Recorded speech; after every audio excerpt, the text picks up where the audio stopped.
Je tourne cette vidéo alors que c'était pas ce qui était prévu de base, j'avais prévu autre chose. Il fait 35 degrés dehors et sensiblement presque 30 dans mon appart, mais il fallait que je vous parle de mon dernier coup de cœur littéraire, qui est Martin Eden de Jack London. Il y a des rencontres comme ça dans la vie qui fait que tout le reste est décalé. Voici la raison de cette vidéo, ce petit poche qui comme ça ne mange pas de pain et qui m'a permis de passer un moment de réflexion et d'émotion assez dingue. Je vous lis le résumé et je vous en parle après. Martin Eden, le chef-d'œuvre de Jack London, passe pour son autobiographie romancée. Il s'en est défendu. Pourtant, entre l'auteur et le héros, il y a plus d'une ressemblance. Martin Eden, bourlingueur et bagarreur issu des bas-fonds, troque l'aventure pour la littérature, par amour et par génie. Mais sa chute sera à la mesure de son ascension vers le succès, vertigineuse et tragique.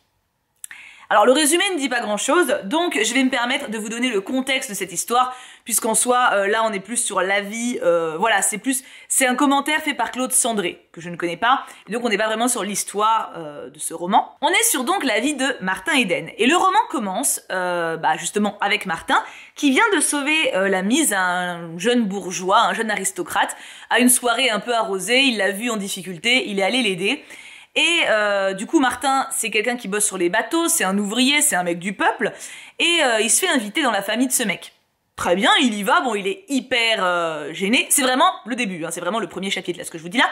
Il est hyper gêné, hyper mal à l'aise, il a peur de renverser quelque chose, de dire une bourde, il a l'impression d'être entouré de personnes brillantes, de ne rien connaître, d'être en dessous, en fait, niveau qualité humaine, on va dire niveau qualité de l'humain plutôt. Et il rencontre la sœur du jeune homme qu'il a sauvé, qui s'appelle Ruth, R-U-T-H, moi je vais dire Ruth, et il tombe amoureux de cette fille. C'est pas il tombe amoureux d'elle, c'est il est émerveillé. Il la trouve magnifique. Il a déjà côtoyé des femmes par le passé, mais des femmes du peuple, du coup, qui étaient beaucoup plus simples d'accès. Là, il est submergé par sa classe, sa discrétion, sa noblesse d'attention, sa grâce, son intelligence. Et en fait, il se met un objectif en tête, c'est d'atteindre son niveau pour la séduire et l'épouser. Et à partir de là, Martin, il va aller à la bibliothèque. Et il va emprunter des livres, et il va lire, et il va étudier à balle. Pour justement apprendre et découvrir un petit peu, parce qu'en fait pendant cette soirée chez ses amis aristocrates, enfin c'est pas ses amis mais chez ses aristocrates, il entend toutes les conversations qui se font sur des auteurs, des philosophes, des politiciens, et il comprend rien parce que lui de base ces soirées en gros il va au pub et il se bourre la gueule quoi, hein, c'était un peu le plan, et du coup il a envie de pouvoir comprendre tout ça. Et en fait ce roman, en fait il y a pour moi différents niveaux de lecture. Ce roman en termes de roman pur, je le trouve très bon.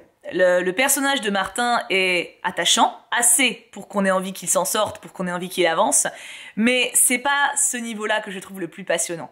La plume est très belle, mais moi ce qui fait que ce livre m'a complètement, oh la vache, transporté, c'est la réflexion sociale qui est proposée à l'intérieur.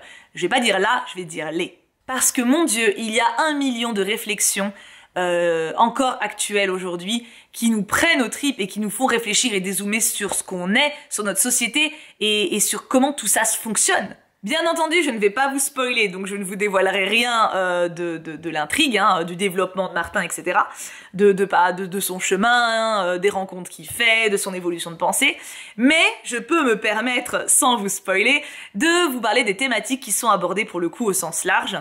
Il y a énormément de réflexions, du coup, comme je vous l'ai dit, que je trouve encore extrêmement intéressantes aujourd'hui, même peut-être plus encore aujourd'hui qu'à l'époque. Déjà, la base, celle qui saute le plus aux yeux, je trouve, à la lecture, c'est la différence de classe.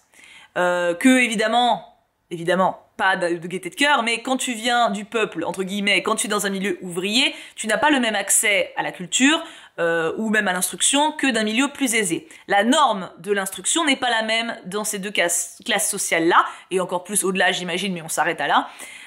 Il y a ce côté où, en fait, dans le milieu ouvrier, parce que justement Martin évolue tout le temps entre différents mondes. Dans le milieu ouvrier, c'est la norme de pas se prendre la tête, lire vite fait les journaux, mais sinon voilà, tu vas au pub, tu te marres, tu te prends pas la tête, voilà, c'est plus authentique en termes d'interaction, en termes de partage et en termes d'affect aussi. Et dans le milieu aristocrate, on est sur justement le second point de réflexion que je trouve hyper intéressant. Qu'est-ce que l'intelligence? Qu'est-ce que la culture? Est-ce que vraiment, quand on se contente de répéter ce qu'on nous dit ou de répéter ce qu'on nous a dit, ça fait de nous des personnes intelligentes juste parce qu'on prétend l'être? Et en fait, pour moi, ce livre, c'est un roman philosophique. Je le mets un petit peu dans la même case que L'homme qui rit de Hugo. Parce que L'homme qui rit de Hugo, on est sur un roman à 100%, hein, avec des personnages fictifs, plein en plus, dans un univers qui existe, mais enfin voilà, un univers inventé. Enfin, vous voyez ce que je veux dire, on est sur vraiment un roman, mais Hugo, il glisse ses idées philosophiques, pour le coup, et ses opinions sur le monde et la société. Là, pour moi, c'est la même chose. On est sur un roman fictif, même si... Alors, j'ai un petit peu grincé des dents, parce que je me suis un peu renseignée après sur Jack London, après cette lecture. J'aime pas trop le ton du résumé quand ça dit, enfin pas du résumé mais de la vie du coup de Claude Sandré. Martin Eden passe pour son autobiographie romancée, il s'en est défendu pourtant. Il y a pas de pourtant. Jack London, il a dit que c'était pas son autobiographie, il a dit qu'il avait mis des éléments de sa vie à l'intérieur, ce qui est effectivement trouvable dès qu'on se renseigne un petit peu, mais ce n'est pas le même personnage, ce n'est pas, enfin voilà, Martin n'est pas Jack. Et je trouve ça un peu déplacé de vouloir faire en sorte que le roman corresponde aux attentes qu'on a nous en le lisant. Et ça c'est pareil, je trouve ça assez dingue parce que du coup en me renseignant un petit peu sur Jack London, j'ai vu qu'en fait il a eu quel est le mot ? Un succès. Il a eu un succès assez soudain et justement les gens ont commencé à interpréter ses œuvres et à en dire des choses, etc. malgré le fait qu'il démentait certains trucs. Et j'ai trouvé ça assez dingue parce que ça rejoint une réflexion qui est dans le bouquin. À quel point ce qu'on produit nous, en termes d'auteurs, en termes d'acteurs même, ou de chanteurs, etc., à quel point c'est déformé par justement ce public qui prétend connaître et analyser nos productions. Et là, pour le coup, ça remet en question encore plus loin, ça remet en question les études. Par exemple, je me souviens très bien que moi, en fac de lettres, quand j'ai étudié la poésie, il y a eu tout un semestre où on a eu une UE sur Baudelaire. Et j'aime bien, alors, honnêtement les études de lettres m'ont dégoûté de la poésie, c'est pour ça d'ailleurs que maintenant j'essaie de m'y remettre à ma manière, donc pas en suranalysant tout, et en fait l'analyse de poésie, vraiment en lettres, je pense que tous ceux qui sont dans ces études pourront me suppléer, enfin me rejoindre dans mon idée, c'est vraiment de la suranalyse systématique. Par exemple, un soleil rouge se lève sur la montagne, le soleil est rouge, rouge rappelle le sang, le rond c'est l'image de la maternité, ça rappelle donc le ventre d'une femme enceinte et qui va accoucher avec le sang qui va sortir de son utérus, la montagne représente le phallus, non mais vraiment, et en fait le truc c'est que plus tu vas loin, plus les mecs en face sont en mode « Ah oui, ah c'est brillant, ah oui », et ça, j'ai toujours eu du mal. Je l'ai pas autant retrouvé dans les analyses de romans, qui sont quand même relativement plus logiques, je trouve, mais dans la poésie, c'est vraiment abusé. Et en fait, j'ai trouvé cette idée dans Martin Eden.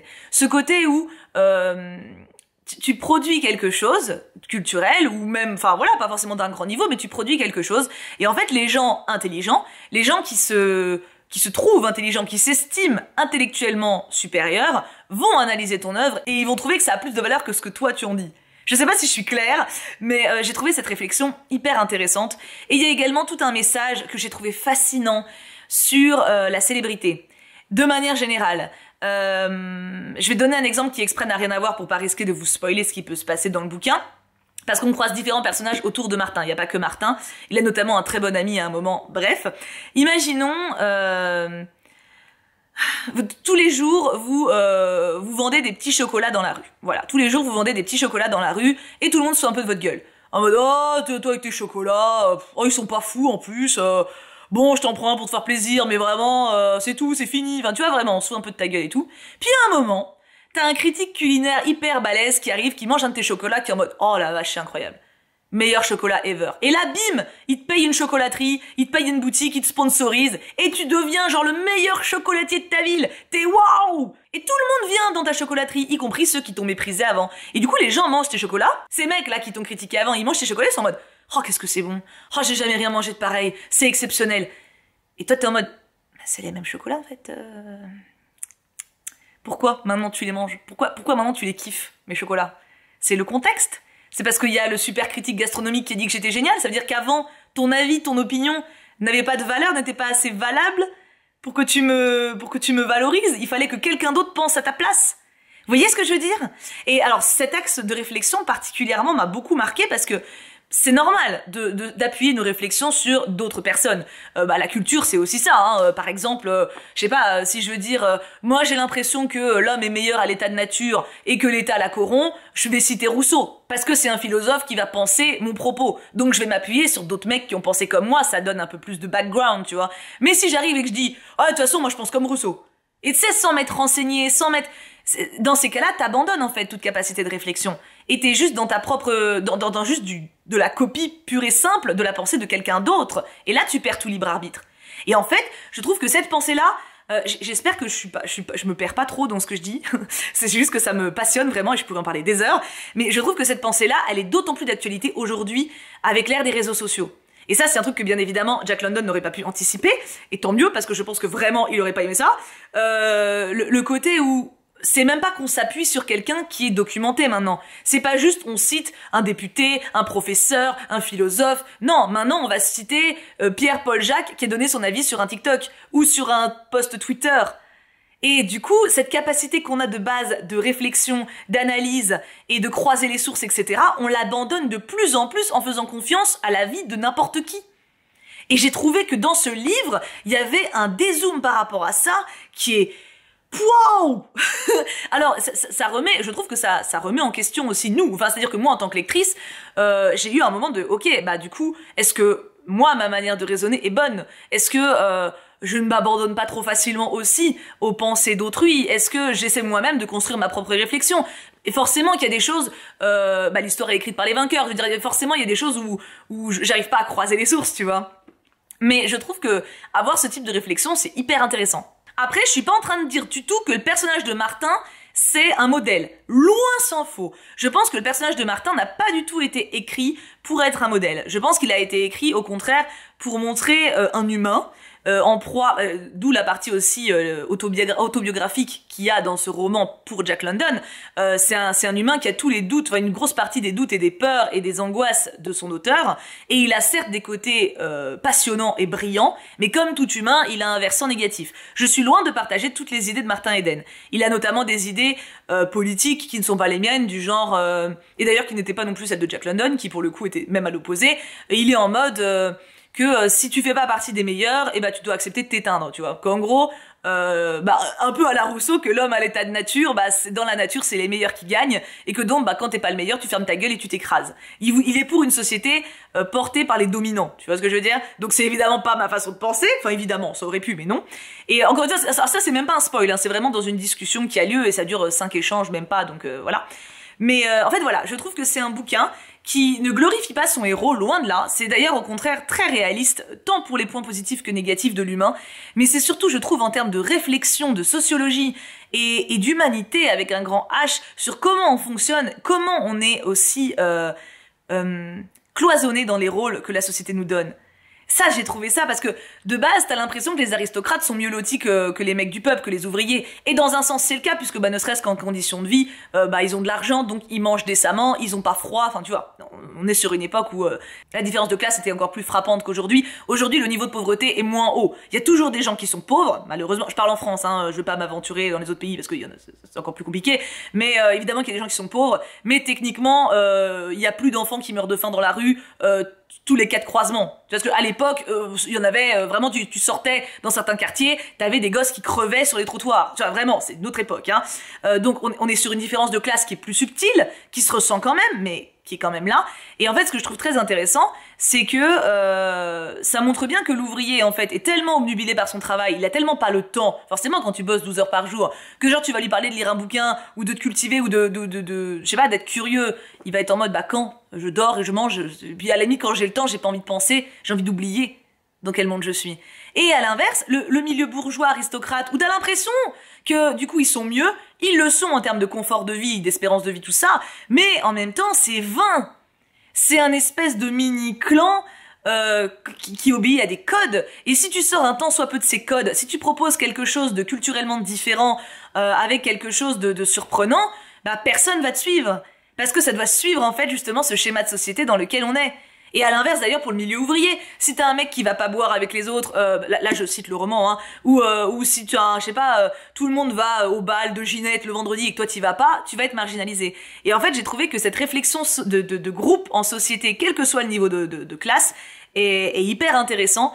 Et ça donne envie de penser par soi-même, de lire par soi-même, de se cultiver par soi-même, bien entendu d'échanger, de partager, mais d'essayer de le faire avec le plus d'honnêteté intellectuelle possible et d'être curieux. Ce livre donne envie d'être curieux, donne envie d'apprendre et de vivre aussi, parce que, sans spoiler, ça suffit pas. Donc voilà, j'ai trouvé que c'était...